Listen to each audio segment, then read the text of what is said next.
Thanks for listening. If you like what you hear, support the show by joining the Nerd On Nation powered by Patreon. Go to nerdon.tv/Patreon and get Nerd On exclusives for as little as $1 a month.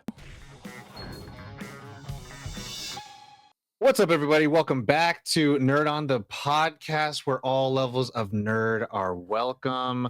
I given Josh a lot of grief because he always says, which deservedly so, for a very special episode, because truly today is a very special episode because it's not like our normal episodes we've done. Today we only have 3 hosts. We'll get that started away. My name's Tom, joined by I'm Josh. And I'm Corey.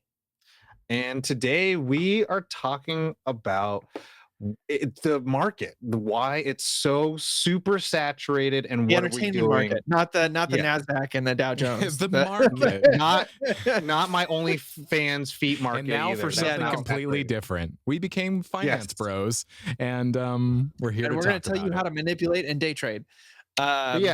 We're talking about the effects of the super saturated entertainment market. What we're doing to combat it, fight away the Sunday scaries, as some of you say on your dating profiles. I see you out there. What is the Sunday scary?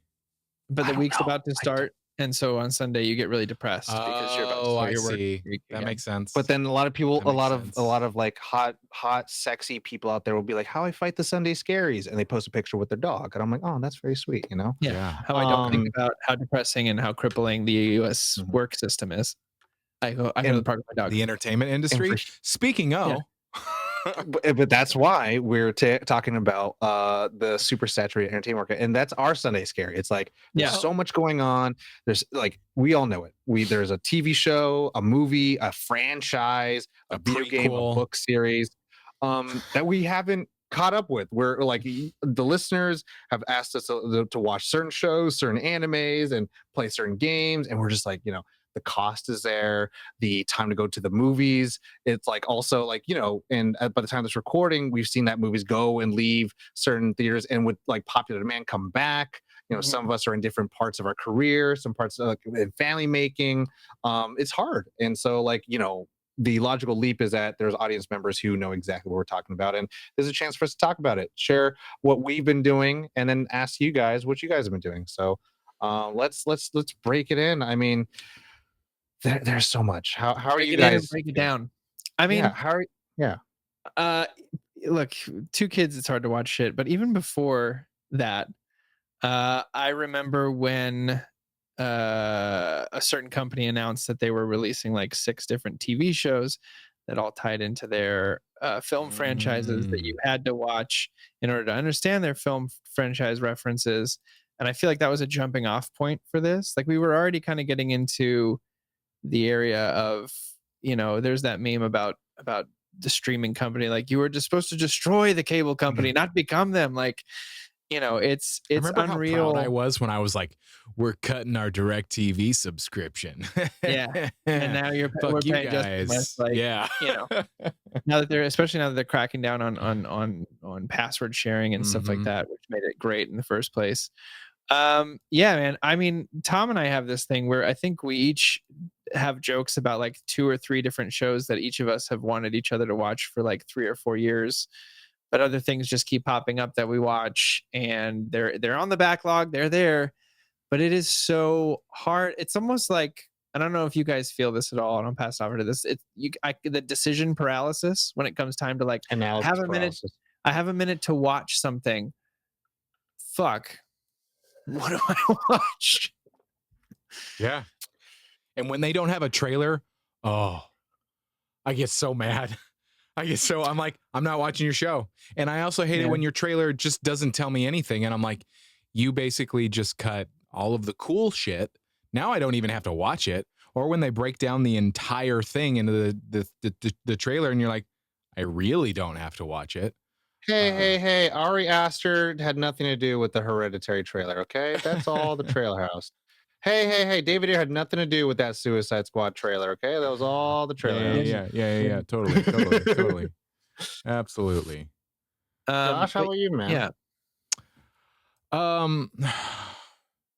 Yeah. I mean, I think we've talked about it a little bit in the past of like the superhero movie kind of thing, and then like for me lately, it's been like there's a lot of TV nowadays. I feel like there's just like you'll see like Anyone Netflix that you've does missed in this. particular? No, it's just like there's a lot of TV where I want to watch a movie. I don't want to watch TV. Sometimes I just want to sit down like Saturday nights or date night. And it's not like a rule, but something we prefer to do is watch movies. It's to save from going to the movie theater, which can be fucking expensive. And so we're like, oh, let's do movies. It'll be like our own little movie night. Sometimes we'll get hot dogs and popcorn and it'll be our own movie. And then we'll see like a cool screenshot. And we're like, oh man, that looks cool. And then, you know, all the streaming services, they start auto playing their trailers and you're like, man, this looks really cool. And you're like, season 1, fuck, I just want to watch like a movie. And like, sometimes you watch shows and you're like, it's a little like this meeting could have been an email. It's like, this could have been a TV show. I didn't need you to just, I didn't need you to, a movie. Yeah. I didn't need you to sprawl this out for 10 episodes. I just make me a movie, man. And that's there's also like to jump on that point there. There's also like these streaming companies are, you know, there's the story about Obi-Wan where the show was supposed to be a movie. The Obi-Wan, and then the Disney was like, well, we actually want you to make this into a 12 episode thing. And they were like, okay, 6, no? 6. You're right. Yeah. Sorry. They're like, now we need to make a 2.5 hour idea into 6 hours. Sweet. Okay. I guess that's cool. And a lot of these companies are requesting it because they want whatever's going to keep the people on their platform longer, right? They need the retention. They need the thing that's going to be like, okay, what can keep them coming back? Movies, it's a one and done. And it sucks. It sucks that that's what success is being based off of. Yeah. And that's why boys, girls, and everyone in between and outside those, director's cuts fucking rock sometimes because companies like that shit. Because like, cool, you just gave me 3 more hours of the same shit, and you know what? The directors get to be like, cool, let me fucking put the things I want to do in there, so everyone could stop saying that I'm toxic for liking my director's cut. Speaking of which, the Schumacher cut is coming to theaters pretty soon. Which is okay. I'll have to talk about that forever. Yeah. It's not going to theaters. It's going to one theater, and certain members of that theater can buy tickets to which I'm like, because I got told, and I was like, I want to see the 20. You know, it's called the 20,000 cut, right? Yeah. Because of Joel Schumacher allegedly had slept with 20,000 people before they passed, which I'm like, rock on, dude, rock on, as long as everyone was safe. But like, you know, if you do the numbers, that's at least like 5 people a day, which is like, you could bump those numbers of like 20 people in a good orgy. But that being said, it's a specific theater that has that, which I'm like, it's really cool that they're doing that, and I'm super jelly. I mean, it's like maybe it'll create. And The Editor Strikes Back are like top of my list of movies I want to see. That's the Topher Grace one. It's the Topher Grace prequel cut. Yeah. Anyway, prequels. It's just, Tom, what about you? Yeah. I mean, how do you navigate the oversaturation?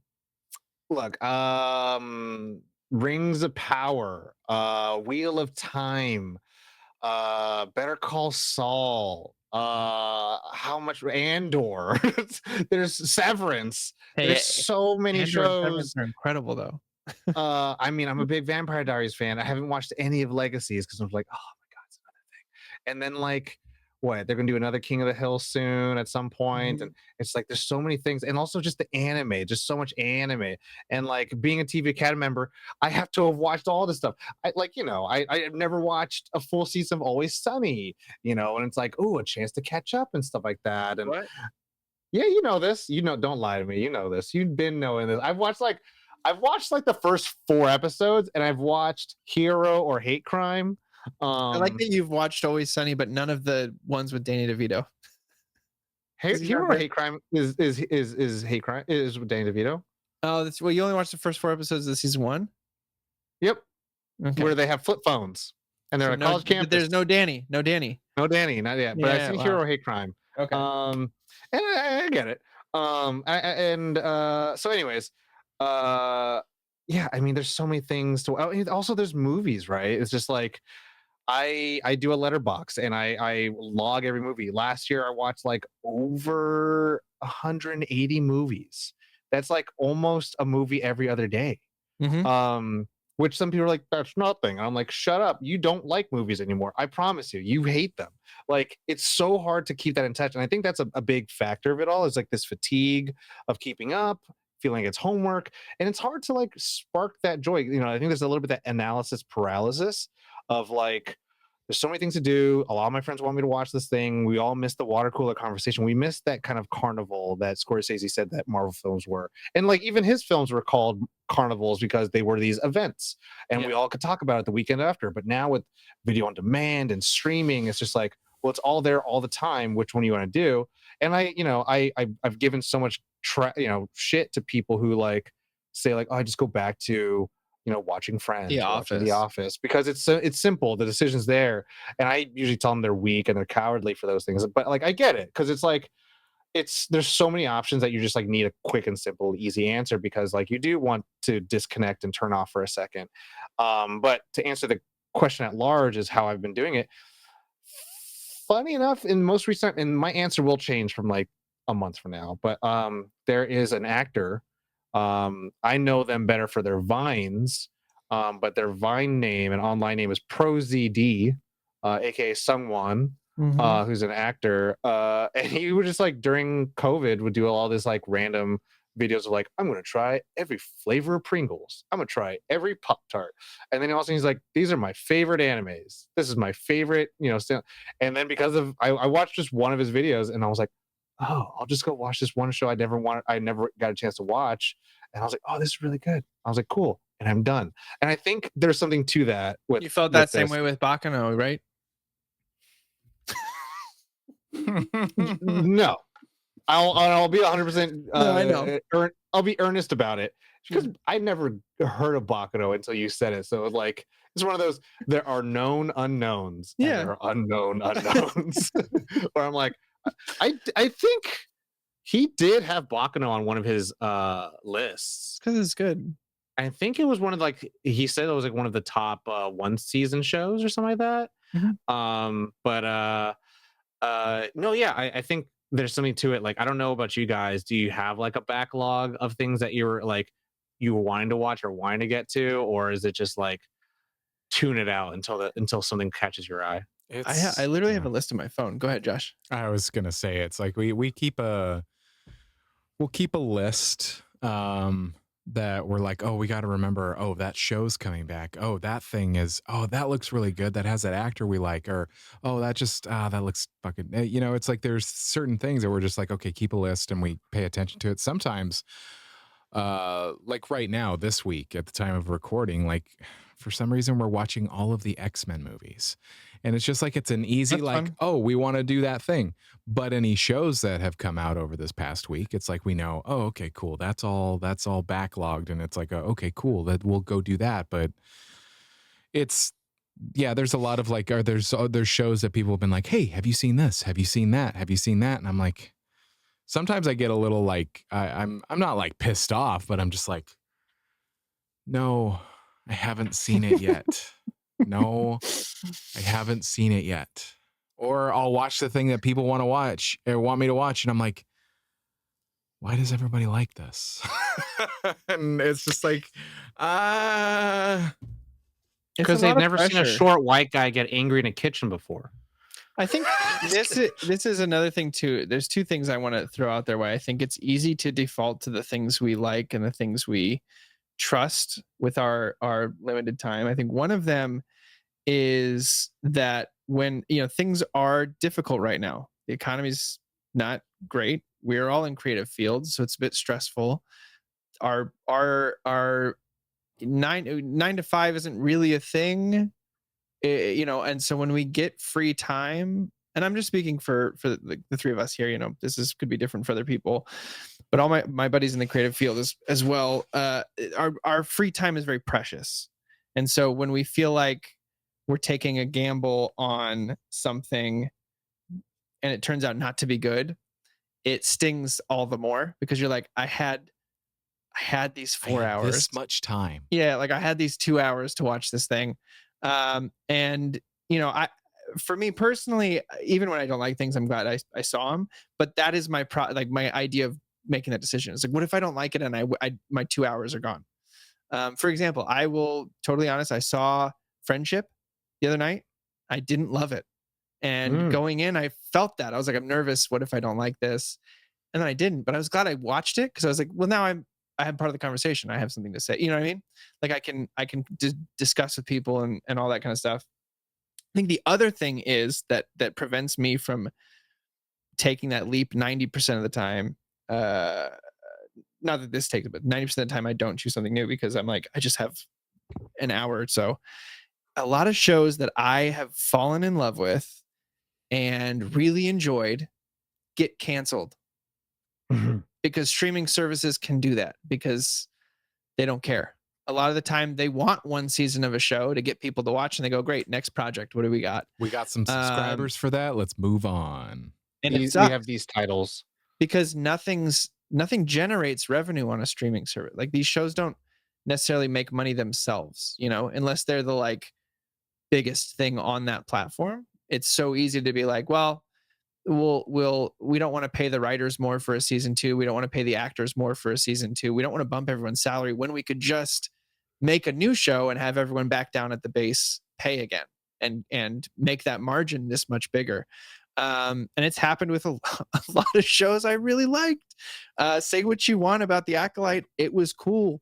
It was really cool to for me by Wolves. Personally, Raised by Wolves. So it's like there was no good reason. They were critically acclaimed. They were audience loved them, but they didn't increase the bottom line by running a season 2. Corporate greed? What? Yeah.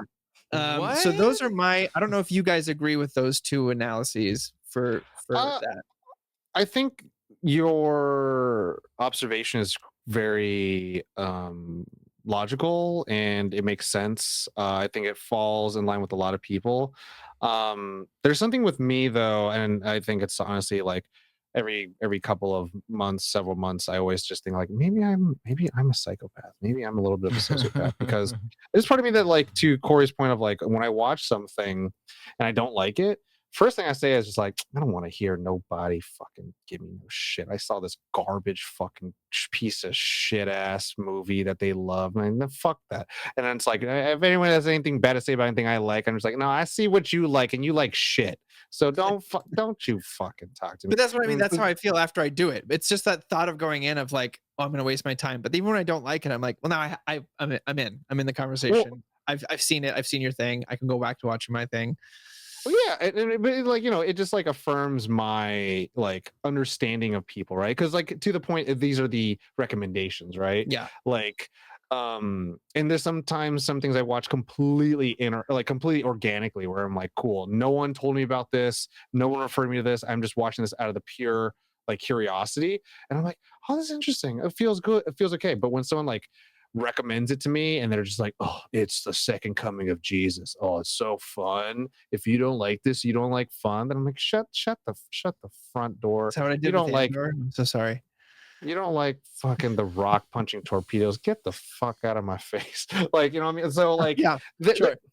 There's that thing for me. And like for shows, like I like to be in it to win it, and I like to get the full breadth of it all. But there is some things where it's like, there's a funny meme, and not to put down on Josh, but I'm sure Josh have seen it before, but it's like, I don't want to know about your horoscope. I want to know what season you stopped watching The Walking Dead. Like there is a thing like that where it's like there are shows that have gone on forever. And it's like, yeah, it's like I stopped watching The Office before fucking, or like right when before Jim and cool. Pam. Oh, what? I was like, can I spoil The Office? How old is that show? 20 years as of 2025. Okay, cool. I'm gonna spoil it. I stopped watching after Jim and Pam got married. I was like, well, I don't care. Like, I'm done. Like, I don't need any more. Like, that was it. That's all I needed. That was the only kind of progressive storytelling you had in the show. I had to double check. It's 20 years old. Yeah. Yeah, I don't need any more than that. Right? Like, I watched all of How I Met Your Mother. I didn't need like, oh, the second season it gets better. How I Met Your Father. I don't need to know that. I don't care. I mean, I like Hilary Duff. Have I watched it? No, because there's too many shows. There's just too many shows, and I love show that actually got good reviews. I actually love Hilary Duff. So I mean, I know. I was a Lizzie McGuire girl. I was not. I mean, like, look, I respect all those who who love Amanda's show. I think it's, you know, it's also a little, just to get like a little biological about it, it's also a dopamine fix. You know, sometimes you're just looking for a dopamine fix and you're like, listen, sometime like when a new movie comes out, you're like, oh cool, I'm gonna watch that, that's great, man. But like in those mean times where you're like, okay, I've got a little bit, like when I pre-core, when I do my pre-core is our, what is that, elliptical machine. So when I'm doing my cardio, I need to have something that's like I have to watch that. Like right now I'm watching Chucky, this TV show of Chucky. Chuckster? It's terrible, Devin but I'm Sawa? enjoying it. Chucky, Yeah, the doll, the killer doll Chucky. I know. Devin Sawa was the president, isn't he? Yeah, I don't know yet. Wait, spoilers. Yeah, wow. I'm only on the second season. There's 3. But anyway, there's a little bit of like a dopamine fix where you're like, it's something that I learned recently too, where it's like sometimes, especially as someone with ADHD, it's like sometimes your just day is just a one event going to another, searching for a dopamine fix. And it's like, listen, I'm going to watch something that I know that I like. Even if I know what's going to happen, I'm going to watch this thing because it makes me feel good.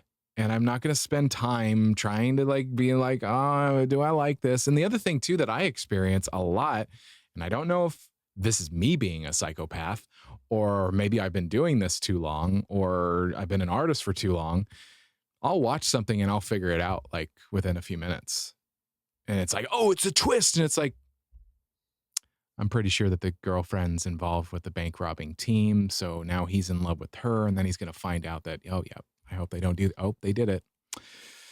Well, here we are. You know, it's like, okay, it's easier with age and seeing stories too, because there's all those like videos of like, why does my dad always do this? And dad's like, is it the boyfriend? They're like, God damn it, dad. Like she's like, I've just seen a lot of stories. Yeah. Oh, it's I get it now. Yeah. Yeah. I agree. I think it is a dopamine. Sometimes you just need that. Look, I just gotta watch what I need to watch. But I do. I still enjoy suggestions from people. I still like hearing what I should be watching. And like I said, I have a note in my phone and I want to work my way through it. And I would say I am fortunate enough to have a group of people who, you know, most of the time suggest pretty dope shit. It's not the case for everybody. The next time somebody suggests a podcast, I'm going to fucking blow up. I'm going to be like, with TV, with movies, with video games, you want me to, and a book, like, anyway, listen to our podcast. Hey, have you guys thought of or another book to? I mean, it's across the board. Like talking about oversaturation of content. It's like when somebody recommends something to me, I'm like you were just saying. It's like part of my heart goes, "Thank you. That's really great." But the backlog is just like insane in the membrane. I mean, for me, I kind of just get to the point where I think like, you know, that will be a glorious day when I can just do nothing. Today is and not then that just day. Fucking like, because I've been recommended so many video games, and they're like, play this game. Oh, you like that? You're gonna love this. I'm like, I bet I would. I bet. You know me so a little dirty. You know me so well. Yeah, I was like, I will like that, but shit, not today, baby. I got things to do, and like, it's hard because like, you know, in the quote unquote heyday, I'll get to the point where I was playing a new game, watching a streaming thing at the same time, be like, my brain's on 100%, baby. But like, that's just not the case right now. And then also like, I'll be 100% honest, like there's a little bit of like a disheartening level, and it's not like I'm looking for a dope fix. I've been sharing around like this one video essay channel, and they just have been doing a lot of like breakdowns on just like how emotion is portrayed in traditional Hollywood versus like in anime, Japanese anime. And there's something about it that really resonated with me. And, you know, as a, you know, it's, you know, the story of my life being this like Asian American in between two worlds, all this garbage, blah, blah, blah, blah, blah. But like going to college, like I love, you know, this is the time of like The Dark Knight Rises and shit like that. And everyone's like, oh, superhero movies aren't film and blah, blah. I was like, I don't know, man, these are like the most filmy fucking comic book movies of all time you can have. Like, you know, like compared to other ones next to it, like those are like quote unquote cartoons compared to these ones. And so like there's a lot of me in conflict of like, the film lingua franca as well as like the love of comic books. And so now as I get into the entertainment industry, like I'm seeing anime coming up and a lot of people using those and realizing like, oh, there's so much untapped great emotional resonance in these things. And that's the thing that I've been missing a lot in like typical Hollywood films and stories. Is just like this expression of like emotionality that's just like it's unfettered, it's undisturbed, and it's just like let these characters break down and have an emotional thing. You don't even have to question it. There isn't no like, did they earn that moment? It's just like, no, this character's best friend is in a hospital and they're going to cry for like a minute straight. And we're not going to break away from that. Like, we're going to show everyone else's reactions to it. We're going to be like, cool. And there's no one going to be like, oh, did you write that? Or did you talk about it? Let's make a joke about it. Oh, they're okay. Let's make a joke immediately and just say like, oh, everything's fine. It's like, no, that person truly was mourning their friends, like, tragedy. And it's like, I want this, I need this. So like to more in line of like how to in the midst of all this super saturation stuff, like I've kind of like gone away from all the recommendations and being like, I just want to see something. And I'm going towards some shows that like I haven't heard from a lot of people. May have heard it like maybe several months ago and then walked away from it. And I was like, all right, I'll check it out at some point. And I'm like, let me see it just to like go about it.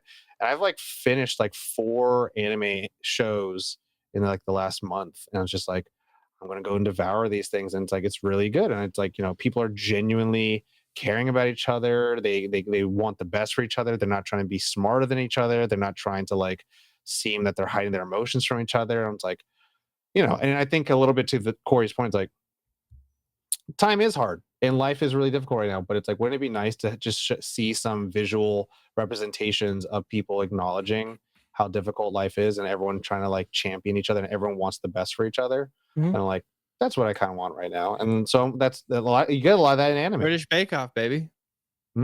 That's why I clung to that very hard during the pandemic. It was like so depressing, but like it's gonna sound so cheesy because it's a fucking baking competition show, but it's genuine. You mean it would sound so sweet? It is sweet. Listen, it's a show.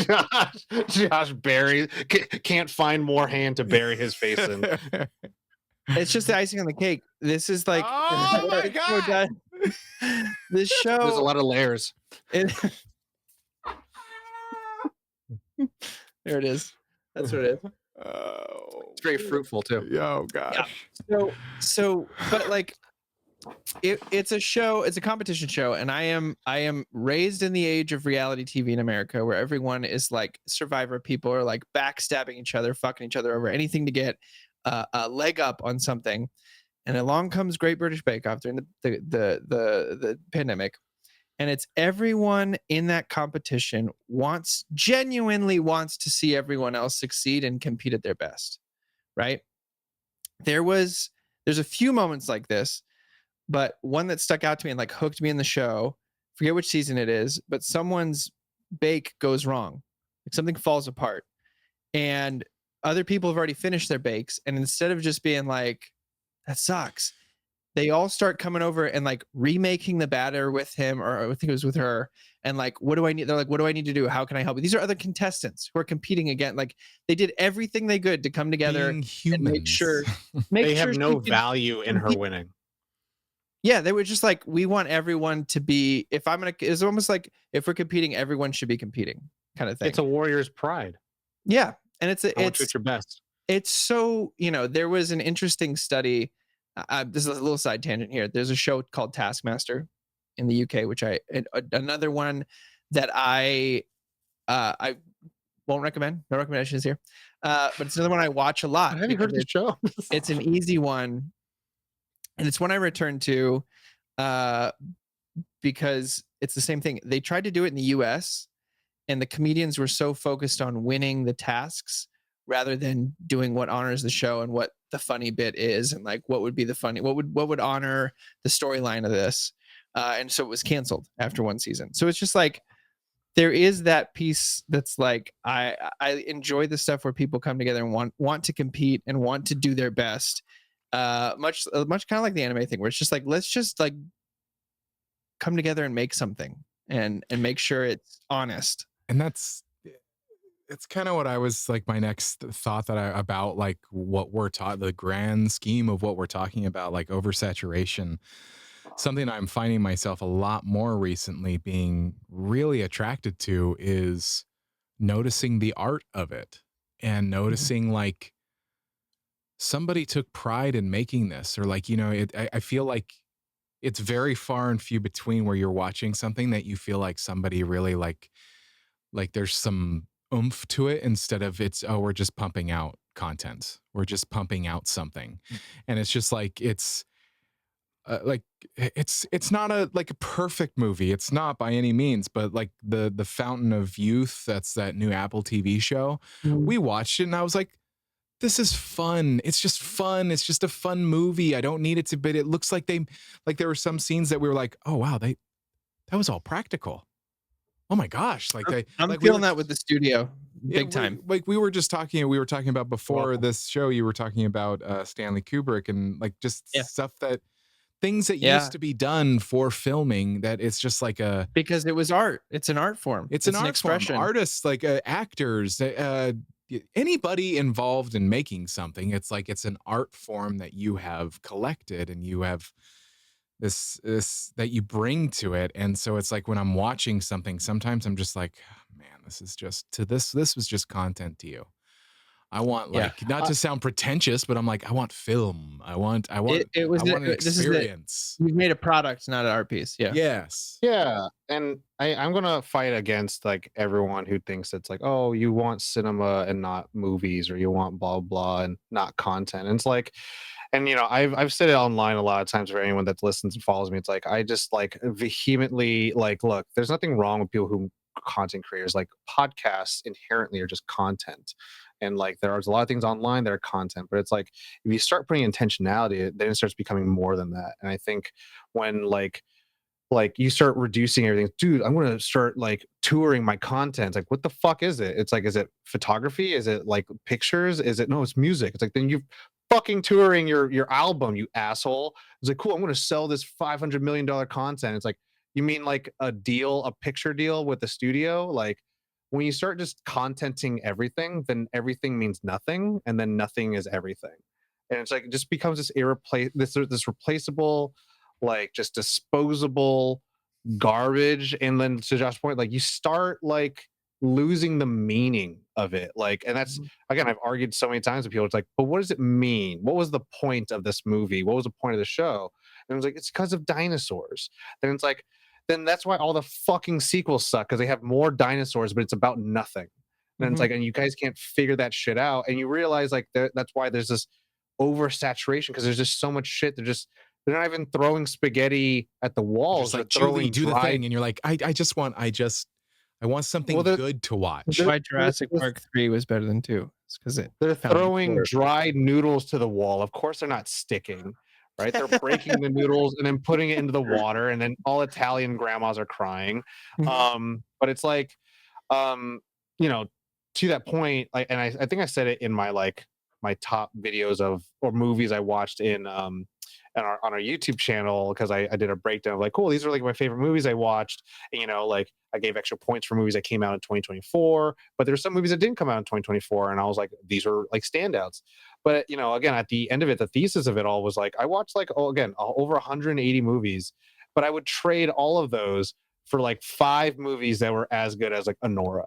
And I was just like, if I had 5 great movies a year, then I can get rid of 100 of them. And it's like, it's hard because it's like everyone is trying their best, but it's like one of those things where it's like something I saw in the sense of like, quote unquote, in the postmodern right now, where it's like everything's about consumerism, and it all fits to this late stage capitalistic view where it's like everything is about profit and product. And it's like there is still great art out there, whether it's a game, movie, book, podcast, whatever. But you're gonna have to fucking dig through shit. like mine for it so much harder, because there are a lot of people whose sole purpose is to divorce you and your wallet, just to like get your money. I was just having this conversation with someone, Tom. I'm so glad you said that. I was having the conversation today. Why weren't you having it with me? Like, invalid conversation. I was with you. Hey, you're right, and I love that for you. And listen, so I was having that conversation today with someone, And they were just talking about, they're like, I just feel like music, and he goes, this is such a old person thing to say, but I feel like music was just better, like 30 years ago, whatever it was. And I was like, it's not that. I was like, it's just that more music makes it to you now, where before only the best shit got played on the radio. I didn't think about that. This oversaturation is in music too. I completely forgot. It's everywhere. It's in everything. Yeah. It was like the things that made it to the airwaves had to be tested, tried and true, to make it to you. But now with the internet and with albums just being released digitally, algorithms and SoundCloud and all this kind of stuff and TikTok, it just, there's so much music out there. There's probably just as much music as there was before, but not all of it made it out, right? The cream rises to the top kind of thing, whatever. But now it's just out there. Before it was like there was a filtration in the way. Yeah, and it's the same good. My point was that the same amount of good music is out there. It's just fucking hard to find. And the way that music used to make it to the top is not the same anymore, because now they're like, well, we're going to promote the TikToker who made an album because they have a built-in audience of 2.1 million, rather than the chorus is used as a loop on this fucking thing on hashtag. Hey, this girl out of Kansas actually has some of the most beautiful poetic lyrics. She's the next Joni Mitchell, but she's only got 230 followers on Instagram. So like, it's not really worth our time to invest in her. Yeah. It's the same thing with athletes. Yeah. And to add to that point, like one of my favorite series, honestly, to also fight against a little bit of this like super saturation, I go watch like a lot of video essays, and they like kind of just help me kind of like reset. That's like I'm a weird like there's the ginger to my sushi where I'm like palate reset. And I watch some like video essays about random shit. One of my favorite ones is like a docu-series, and it's off Vice, and it's always about like I forget like the behind the scenes or the story of this song. And they've done one on Shaggy's "Wasn't Me." They've done it on Seal, "Kissed by a Rose." They've done it on "1,000 Miles" with Vanessa Carlton, and they talk about like how most of them that they cover. Or "I'm Blue," Eiffel 66, 86, whatever. Yeah, "I'm Blue." W. All these songs came out, nothing, crickets, flop, commercial failure. Years later, some random radio disc jockey in Hawaii or in other places just play it one time. "I'm Blue" didn't pop off for like 4 years, and then like someone at a club played it and just did like a remix, and then they were immediately overnight they were like, you have 8 countries to tour in, and they were just like back to back to back to back, and they was like they were on top of the world for a year, and that was it. And then the same thing with Shaggy, like his song just flopped, and then some like DJ in Hawaii played it, and it's just like those funny things. And so it's like there is a little like back in the day there was a little bit of this serendipity. There was a little bit of this like someone was like, well, I'm going to put it out there. But like, yeah, to your point, and also there's so many places to access it, right? Like does anyone know what Canopy or Hoopla is? No. Canopy. No, they are streaming services if you have a library card. Oh my god. It's like that where it's like there's so many places to get things. Spoilers for everybody. Some of the things on our latest episode or the episode recording are on there, and I was like, I don't have a library card.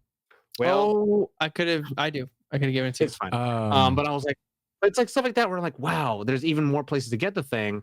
And then there are people who are putting stuff like there's Shudder for independent for horror films, and it's like, God, like if you're a horror fiend, now you got to go to these things, and it's crazy. And then Criterion's having their own streaming service, and Mubi's having their own streaming service. It's like so many, it's crazy. It used to be like, oh man, it's like when like I remember when AMC Now or something got introduced, and it was like, oh sweet, okay, cool. And now every channel does have its own streaming service. But I think also it's a little. Not to play like as I get older, but I am. As I get older, it's about choice. It's just like I think of the Mark Manson Subtle Art of Not Giving a Fuck. He talks about this thought of this idea of the fuck budget, and you only have so many fucks to give, and that's a little bit how the spoons. Yeah, the spoons. Yeah, the bandwidth. It's so many different ways to put it, but it's like I have only so much, and I want to be able to give things attention and heart and mind and blah, blah, blah, but I can't give it all. So it's like, okay, I'm going to watch this thing. I can't watch all of it, but I'm gonna watch this thing, and it becomes a little bit more of a choice. Like it's like there's too much to listen to watch, to play, to it's like I'm gonna do the thing that brings me joy right now because, like you said, Corey, life is hard right now. And Yeah. I don't have time to fuck with things that are gonna give me stress just to figure out if I want to watch it. It's a little like I just want to do the thing that makes me happy right now. It's as simple as that. There's definitely been some days where I've had like really hard days or really hard weeks, and I watched something that I really didn't. Most likely, I didn't engage with in the way that it was trying to engage, but also maybe it just missed the mark on in my taste. I remember being like, actually, like I was like mad at it. I was like mad at the art for for because I was like, I'm just so tired. I'm so exhausted. And I've watched this thing. I fucking hate it. I didn't like it. And why did they make this choice? Why? And then I catch myself. I'm like, no, this is dumb. This is me. I'm sorry. I didn't. It's me, I not didn't you. mean to. I still didn't like it, but this is not the art's fault. It's my fault. Yeah. And then there's me who watches it out of curiosity, sometimes against people's wishes, sometimes for people's wishes, just so you could talk shit to them later and be like, yeah, your fucking suggestions suck. That like fucking donkey balls. Is that where it's like, I understand now. But then, or you don't know. Sometimes you end up watching something you didn't think you were gonna like, and then you fucking love it because it just found you in a certain time and place. Like I never expected Dexter to feel like a warm blanket, and I was like, yeah, that's fucked up. But I think that's what I'm trying to remind myself too now. Like when I go into things where I'm trying to replace that fear of like, what if it wastes my time again? Because I always walk away being like, I'm glad I watched it, even if I didn't like it. With the anticipation that I might enjoy it, and with things like Tom showed me. I mean, I knew there was buzz around it. Tom finally was like, I'm going to sit down and we're going to watch this together right now. Watch the first episode of the studio. And I'm so glad you did that, because one of the things I was nervous about is like, what if it's long, and like, what if I'm tired, and then also like talking myself out of being like in the perfect mood to engage with something. Like sometimes when things are hyped or suggested, I want to give it the correct time of day, and it's never going to happen. I'm never going to be like, tonight's the night. I got my popcorn. I'm in the mood to watch this 100% with all my mind and body and soul. No, I just need to put it on. And so he sat me down. He's like, we're going to watch the opening like 5 minutes. 15 minutes, yeah. 15 minutes. And that's it. And it was incredible. Now I've watched the whole thing. So it's like, just do it. Just get, feel that. I want to feel that anticipation. I'm retraining myself like I was in my 20s, where I was like just excited to watch. Just do it. Just watch it. Yes, 100%. Where I'm just like, just fucking do it. And if you don't like it, it's fine. Let your cue just be a cue. If you don't like it, it's fine. You tried it. There's this is gonna sound really stupid, but there is a little bit of this like lesson from Hitch, where in the opening scene we're talking about like how to have someone fall in love with you. It's like no one ever says, I wish no one would sweep me off my feet. And I think of that all the time, where it's like no one walks into thinking it's like, I wish this show or movie or book or game isn't good. So it's like, don't think that everything's going to be a hit, but also don't count out the fact that it might just actually change your life. Mm-hmm. Like it could be a great thing, which is hard. But again, there's so much stuff out there, and there's all three of us, and we all have different experiences about it. So like, don't let one of us kind of super influence you, but give your chance to share some perspective, and then realize that you're not alone, that we also feel the same way. Yeah, it is a lot, and it is difficult, and it's not as easy as one of us might make it sound like to be. But and now that Max, HBO Max is back. Go HBO Go. HBO Go. Are we wrapping this up here? Because I think I want to do one thing at the end. Yeah. I think with all of that said, we should all give one suggestion, one recommendation for each other and the audience to walk away with from this episode. Because I think that's a flavor win. Evil. It's evil and good and delicious. But then, whoever's listening, if they're like, man, I really identify with how Josh is approaching media, like you were with that streamer, they can be like, well, Josh suggested it, so I'm going to check out this one thing. What's your recommendation? My recommendation would be, I'm dropping a lot of streaming services in favor of Dropout. and so my recommendation is Game Changer on Dropout. I think it's a wonderful show. So it's something that it's so much fun. It changes every episode, so I get really that feeling of excited. Like this is gonna be like I don't know what it's gonna be. I'm very excited to jump into this. And it's like retraining my brain to love that idea of like I don't know what if I'm gonna like this or not. So far, I've liked all of them. But the thing I like about them is they're $6 a month, and it's an independent company. And they only raised their price just recently to $6, and they did a thing where they kept all their people who are already subscribed at $5. That's it. And we're not raising anything on that. Grandfather and they gave everyone 3 months to sign up before. So I think what they're creating there is really cool. And that would be Game Changer would be my suggestion, but there's a lot on Dropout. Dropout overall is my suggestion, my recommendation. Check them out. You go, Tom. You go, Tom. Me? I'm gonna make an anime suggest. I've suggested this before. I've suggested this on the update. It's an anime called Golden Boy, 1995, 6 episodes, 22 minutes long. Very short considering that most hour-long dramas are now 6 episodes on streamers. It is about a professional temp, I would say. This guy on a bike who goes from job to job. It's a little bit like a Western where it's a new job, new episode. But this guy is very perverted.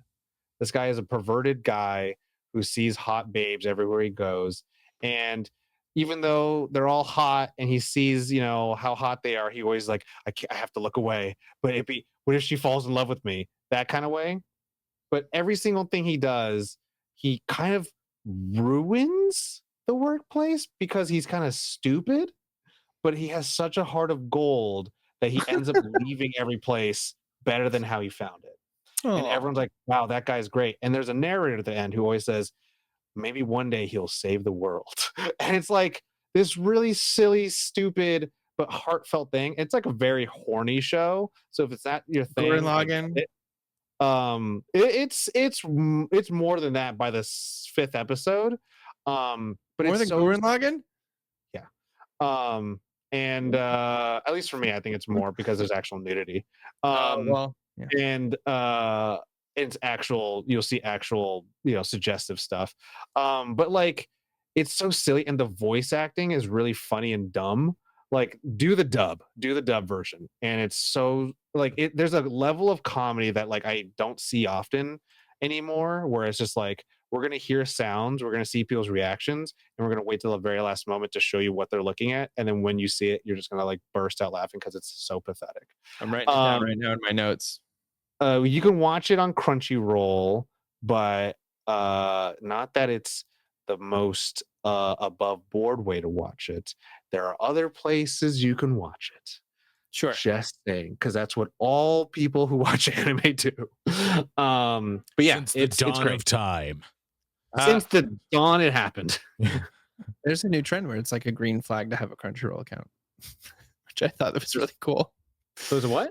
It's like it's considered a green flag to have a Crunchyroll. If the guy has a Crunchyroll account, green flag, red flag, green flag. Oh well, it's really easy because Crunchyroll fucking ate up all the other dubbing studios. Yeah. So they're a red flag as a whole. Well, I mean, like Funimation used to be a thing, and then Crunchyroll ate them, and then Sony ate Crunchyroll. So it's like everybody's just eating each other. It's fine. Exactly. It's kind of like, we'll have one media company at one point just called One, and it's just going to have everything. And they talk about oversaturation. You're going to open up their app and you're going to be like, oh my God, what do I do? It's called we'll call the show The Streamer. Oh, and it's just about a long merger. I don't want to do it. No. I did actually have an idea in the vein of the studio, and I was like, okay. But anyways, go ahead, Josh. What's your suggestion? I think I recommended Hacks recently, so I'll go with Adolescence on Netflix. Ooh.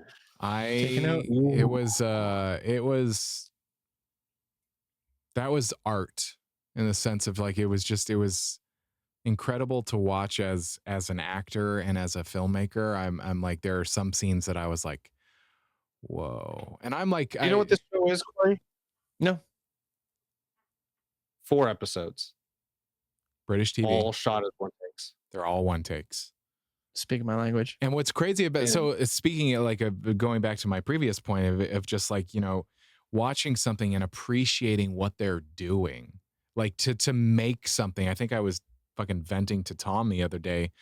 You know, the idea of setting up a shot nowadays just seems so foreign to some people, of like filming something, getting set up, and it's like, oh no, people are just doing quick and dirty shots, and you're like, it doesn't even look good, it doesn't sound good, it's just fucking social media content, and you're like, I love watching something, and you're going, somebody rehearse that. There's a shot that you know it goes from a cameraman to a fucking drone so smoothly, and you're like, somebody rehearsed that. Like Black Panther type shit. Yeah, like somebody rehearsed that. Like there are humans involved.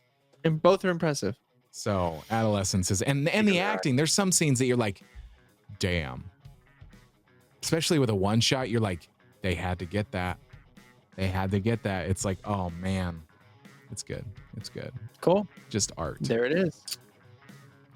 Well, that's it. Our 3 suggests are some recommendations of how we are coping with super saturation in the entertainment market. Let us know, everyone at home, what you guys think. If you have comments, you can reach out to us directly through all social medias that you can see in our descriptions. Let us know what you guys think. What are you guys watching? How are you guys doing with it? Are you guys surviving? Are you guys okay? Are you staying hydrated? What's going on? Alive? Yeah. Other than that, Josh, you want to sing us out? Do the song and dance? Yeah, the dancing for grandma. No, everybody, thank you so much for listening or watching wherever you are. YouTube, all of our episodes. Yeah, exactly. That's the finger dance. That is the end of the show dance. Go to YouTube so you can see the end of the show dance. It's catching on, everybody. Check it out. Join our Discord, nerdon.tv/Discord. Join the community. There's some really cool people over there. There's some great channels to start conversations. And consider joining the Nerd On Nation. You do get all of our episodes before everybody else. And there are channels in the Discord that are just for Nation members. And so you can talk directly with us. You can ask questions for our other show, the Nerd On Update. And the end of the show dance is still going. So on that note, you know the drill. As always, Nerd On. Nerd on. Nerd on.